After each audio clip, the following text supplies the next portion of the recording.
called The Nightmare Over Innsmouth. It's based on H.P. Lovecraft's The Shadow over Innsmouth, and because I was working on a lot of realistic looking stuff, I felt like making Tim Burton looking characters.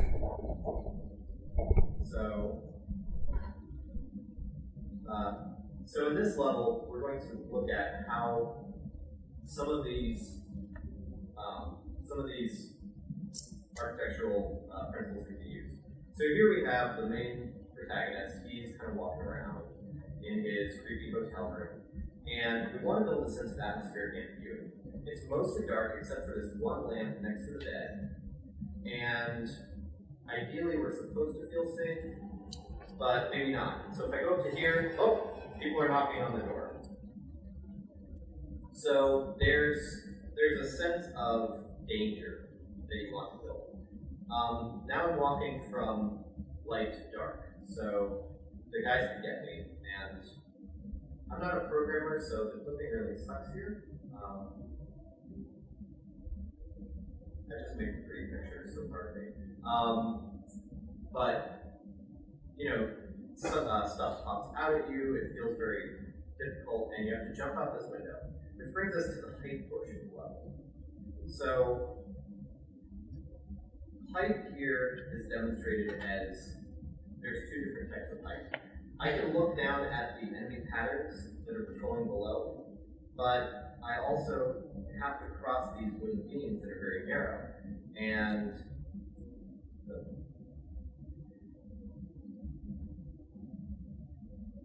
so I actually pumped up the perspective on the camera a little bit, and that helps create, if you look at the way the lines are converging, it enhances the height of this space a little bit.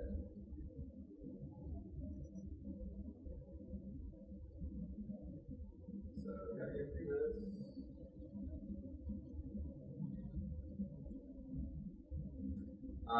So places like this, you find this a lot in games like your God of War, where he has to balance on beams in hell, and places like that. But using the vertical elements, we can really enhance, so vertical elements like the windows there, like the beams, we can really enhance how dangerous this space feels. So if we go in here, again, trying to build atmospheric ambiguity.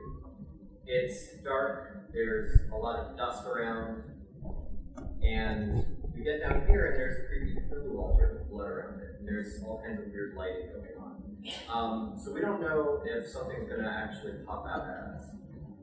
So even though this is a safe house, where you just did the height portion, you're resting a little bit, the player can still feel a little bit on edge. Now, we have to get out into the main sneaking space. So this area is compressed.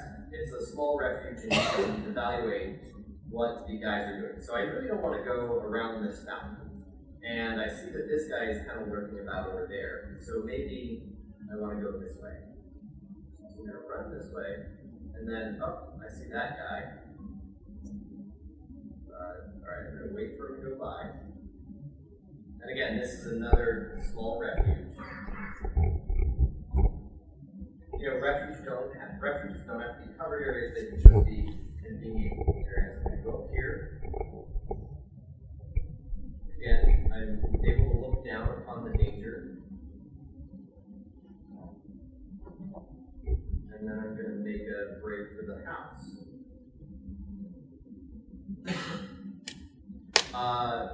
So there's lots of little doors going out to dark areas. We don't know if people are inside them.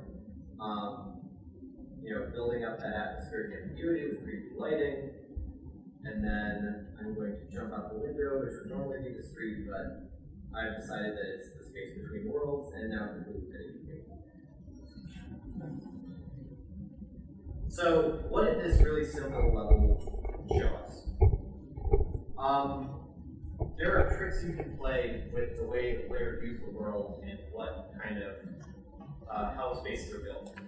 Here we have to use Prospect and Refuge a little bit. Again, I tried to base a little bit of this on Tim Burton aesthetic, which he uses a lot of really tall rooms what's interesting about that is that you can create the idea that a room, even though it's technically safe, technically small, and everything's reachable inside, it still feels very intimidating.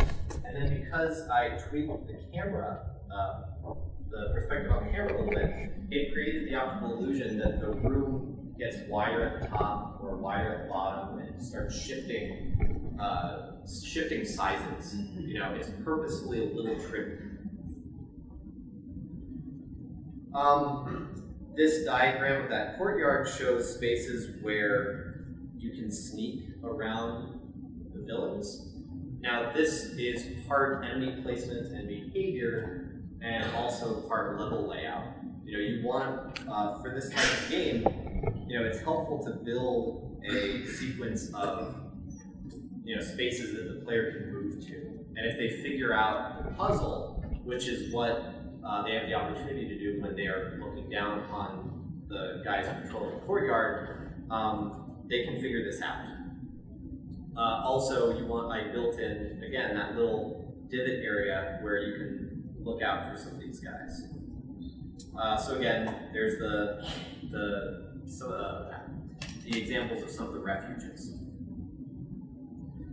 Again, height, good height, and bad height. So the good height, it's that Batman effect where I can look down and see what the bad guys are doing. The bad height is using the lines to create that visual pull downward. Now again, this actually comes from an architectural principle of Gothic church design. In Gothic churches, the idea was to build an approximation of what heaven looked like and try to make people look upward towards the heavens. So they accomplished this with lines. So instead of a column being one column, one steady mass, they broke it into a couple different lines. So even one column looked like 10 columns. And then those lines that were the columns would match up with structure in the vaults up near the ceiling, and then would continue up until you were looking at what was going on above you. Same thing works in reverse. We can pull the player's gaze downward with lines that converge downward, and it creates the similar visual pull towards, you know, your impending doom. And then again, you can view the enemies from above. That's the other side of height. So here we have the player observing what's going down underneath them. And then lastly, in the Innsmouth level, building atmospheric ambiguity with lighting. You know, it's an interesting, it's a good trick. It can create, even in safe spaces, you can create the illusion that you might not entirely be safe. So even if you are giving the player a chance to rest gameplay-wise, you can still keep the tension up.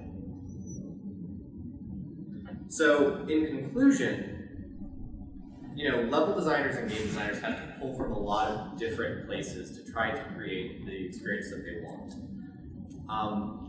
Some of these architectural principles can help us accomplish this. And it's something that, as designers, we should really start looking into and start understanding. A lot of level designers are vaguely interested in architectural principles, but often they mean from a environment art standpoint where, well, wouldn't this place look cool if it was done in neoclassical style? This is the next step in, you know, if we really want to have the two fields talk to one another, getting a little deeper is how we're going to accomplish that. So, thanks. Any questions? Any books or recommendations? The question was if I have any books or recommendations for any more books to do some research into this. There was the aforementioned Origins of Architectural Pleasure. There is Pattern Language by Christopher Alexander, which I would recommend looking up. There is Chambers for a Memory Palace by Donlin, Linden, and Charles Moore. And I can, if you come get my business card, I can send links gladly. There are a couple more, but off the top of my head, those are really the big ones right now. And does anybody want me to repeat those? Okay. A Pattern Language by Christopher Alexander, and Chambers for a Memory Palace. Just write that one in, into Amazon. It's a small orange book. Okay. Any other questions? Yes, in the back. You said there was an article about this on Gamma Sutra originally. What was the name of the article? The name of the question was, what was the name of the original article that I wrote? It was the